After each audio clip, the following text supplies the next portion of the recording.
Shalom, bien-aimés dans le Seigneur, nous sommes dans la joie de nous retrouver pour une nouvelle méditation biblique. Nous sommes le jeudi 26 janvier 2023 et nous vous saluons au nom de notre Seigneur et Sauveur Jésus-Christ. Nous allons lire un texte dans les psaumes. Psaume 19, nous lirons le verset 15. Psaume 19, verset 15 nous dit « Reçois favorablement les paroles de ma bouche et les sentiments de mon cœur, ô Éternel, mon rocher et mon libérateur. » Nos paroles et sentiments. Nos paroles et sentiments, tel est le thème de notre méditation de ce jeudi 26 janvier 2023. Bien-aimés dans le Seigneur, lorsque nous nous adressons aux humains, eh bien ces personnes ne retiennent ou le considèrent que ce qu'ils entendent et qui devrait en principe être ce que nous ressentons, ce que nous avons dans le cœur. Cependant, l'être humain est capable de cacher ce qu'il ressent et n'exprimer que ce qu'il voudrait que l'autre entende, tout en cachant ses sentiments. Le texte du jour nous présente ce que Dieu, quant à lui, reçoit de celui qui s'adresse à lui. Les paroles, mais aussi les sentiments. Nous allons tirer quelques leçons de ce texte de ce jour. D'abord, parlons du plein du cœur, le plein du cœur. Dans Matthieu chapitre 12, verset 34, Matthieu 12, 34, le Seigneur Jésus-Christ dit « Race de vipères, comment pourriez-vous dire de bonnes choses, méchants comme vous l'êtes ?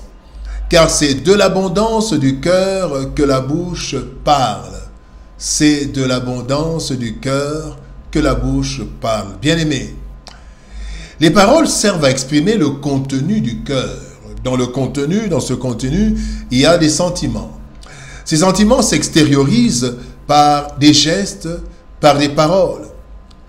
Certaines personnes ont la capacité de ne pas exprimer les sentiments du cœur et de les cacher. Cependant, la joie, la colère et certaines circonstances, comme l'ivresse, le sommeil, naturel ou provoqué par exemple sous anesthésie, eh bien ces éléments peuvent divulguer des choses cachées par des paroles parfois non contrôlées, mais qui se trouvent dans le cœur. Si nous voulons avoir de bonnes paroles, bien-aimés, traitons bien le contenu de notre cœur. Devant le Seigneur, nous laissons notre cœur lui parler pour exprimer ce que nous ressentons et ce que nous désirons. Bien-aimés, le cœur parle à travers la bouche. C'est vrai, il y a des gestes, mais la voix la plus simple, la voix la plus courante, c'est la bouche. La bouche ne parle pas d'elle-même, mais elle parle ce qui vient du cœur, comme la Bible dit dans Matthieu 12, 34, c'est de l'abondance du cœur que la bouche parle. La deuxième leçon, nous voulons parler des paroles fausses.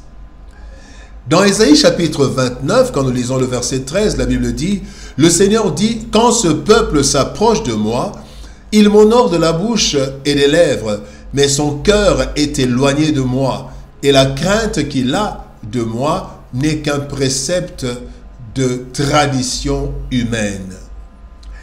Si certaines personnes ont la capacité de cacher ou garder les sentiments du cœur, eh bien d'autres ont la capacité de dire ce que leur cœur ne contienne pas. Ils ont la capacité de dire autre chose que ce qu'ils pensent, que ce qu'ils ont comme sentiment. C'est ce qui est reproché à Israël.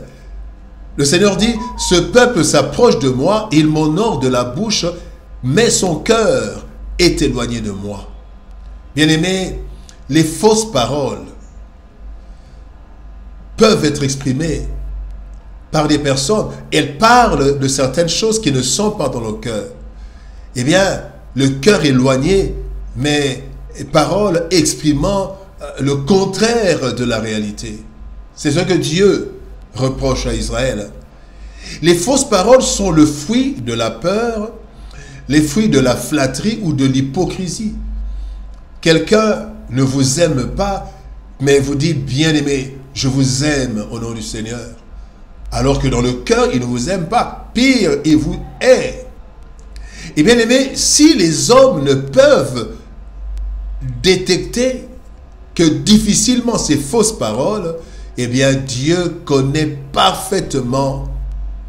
Il les connaît parfaitement, même s'il ne réagit pas toujours directement. Il connaît les paroles. Il connaît les sentiments. Et il sait si les sentiments que nous faisons sortir par nos bouches, les paroles que nous faisons sortir par nos bouches sont vraiment l'émanation de notre cœur. La troisième leçon, nous voulons parler de ce que Dieu prend en compte. Reçois favorablement les paroles de ma bouche et les sentiments de mon cœur. Ô Éternel, mon rocher et mon libérateur. C'est ce que David crie à l'Éternel. Eh bien, dans Hébreux chapitre 10, verset 22, la Bible dit « Approchons-nous avec un cœur sincère. » Bien-aimés, nous devons nous approcher du Seigneur avec un cœur sincère. Pas avec de belles paroles, mais avec un cœur sincère et des paroles qui viennent de ce cœur sincère.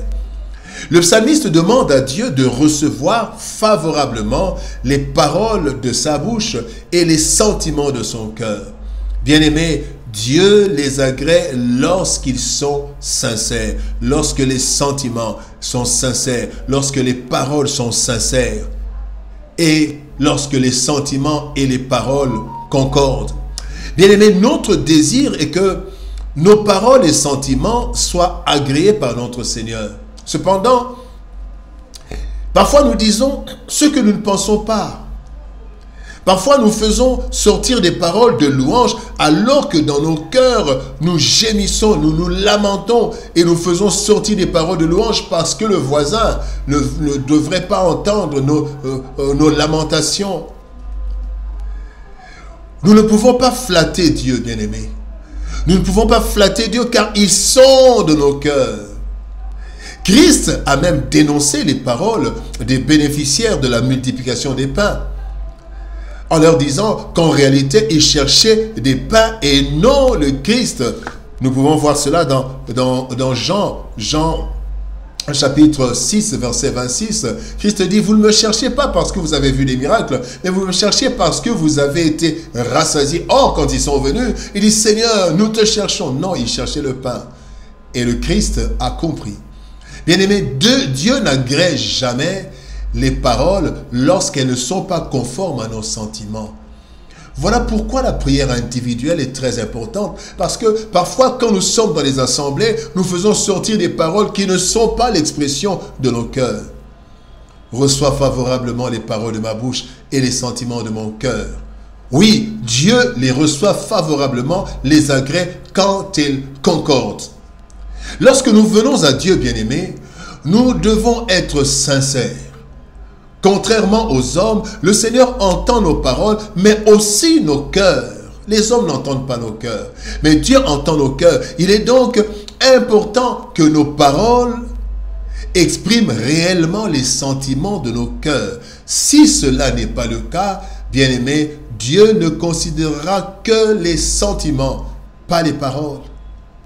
Il ne considérera que les sentiments de nos cœurs et nos paroles seront rejetées.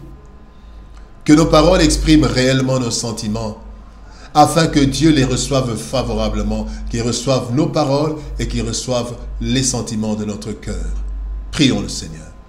Éternel Père de gloire, toi, à qui nous demandons, Seigneur, ô Dieu, de recevoir favorablement les paroles de nos bouches et les sentiments de notre cœur, aide-nous, Seigneur, à être sincères. Aide-nous, Seigneur, à ne dire que ce qui sort réellement de notre cœur. Éloigne de nous, Seigneur, le mensonge, l'hypocrisie, la flatterie. Seigneur, que nous puissions te parler sincèrement et que nous puissions nous exprimer, Seigneur de loi, selon le fond de notre cœur. Ainsi, tu agréeras les paroles de notre bouche et les sentiments de notre cœur. Permets cela, Seigneur, au Dieu de loi. Donne à mon frère et à ma sœur d'être sincère, d'être vrai, d'être lui, d'être elle, que je sois moi, et que, Seigneur, les paroles de ma bouche concordent avec les sentiments de mon cœur. Au nom de Jésus-Christ, notre Seigneur et Sauveur, nous avons ainsi prié, Père. Amen. Bien-aimés dans le Seigneur, que Dieu nous bénisse. Shalom, au revoir et à demain.